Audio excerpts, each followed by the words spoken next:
Alkitab untuk Balita, penerbit Momentum. Saulus bertemu Yesus. Saulus membenci Yesus dan para muridnya. Suatu hari, Saulus pergi ke kota bernama Damaskus untuk menangkap para murid Yesus di sana. Dalam perjalanan, cahaya yang terang bersinar. Saulus mendengar suara dari langit. Dia jatuh ke tanah. "Akulah Yesus," kata suara itu. "Engkau menyakiti aku karena engkau menyakiti murid-muridku." Setelah itu, Paulus menjadi salah satu teman Yesus juga. Dia berubah seluruhnya. Dia bahkan mengubah namanya dari Saulus menjadi Paulus. Sekarang Paulus ingin memberitahu orang-orang tentang Yesus. Dia berteman dengan seorang yang bernama Barnabas. Mereka berjalan sangat jauh bersama-sama. Di setiap tempat, mereka memberitahu orang-orang tentang Yesus. Kemudian, Paulus pergi ke banyak tempat dengan seorang bernama Silas.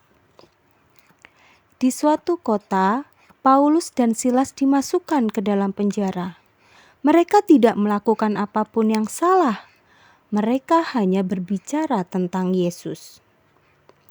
Tapi di penjara, mereka bernyanyi tentang Yesus sepanjang malam.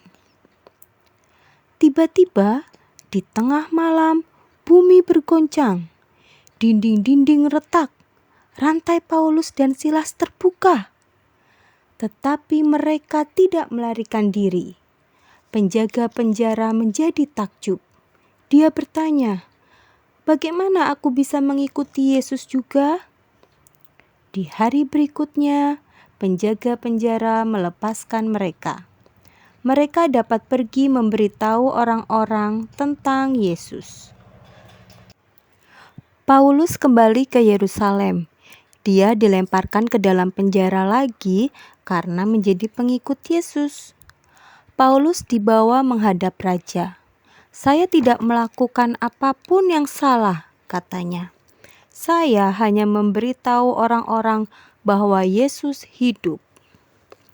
Segera sesudah itu, Paulus berlayar di sebuah perjalanan yang panjang. Tiba-tiba badai datang. Kapal itu berada dalam bahaya. Tetapi malaikat memberitahu bahwa tidak ada seorang pun yang akan terluka. Angin bertiup lebih kencang. Ombak bergulung semakin tinggi. Akhirnya kapal itu tenggelam. Tetapi Paulus dan semua orang di kapal selamat. Mereka berenang menuju sebuah pulau. Kemudian Paulus dan Petrus dan beberapa pengikut Yesus menulis semua yang mereka ketahui tentang Yesus. Sekarang kita bisa membaca kisah-kisah mereka di Alkitab.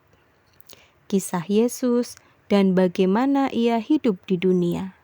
Bagaimana ia mati di salib dan bangkit kembali. Dan bagaimana ia hidup selama-lamanya. Itu tadi cerita Paulus. Paulus dipilih Tuhan untuk menjadi rasulnya dan memberitakan Injil Tuhan. Demikian juga kita, Boma dan kamu dipilih Tuhan untuk menjadi anak-anaknya. Karena kita istimewa. Aku dan kamu istimewa.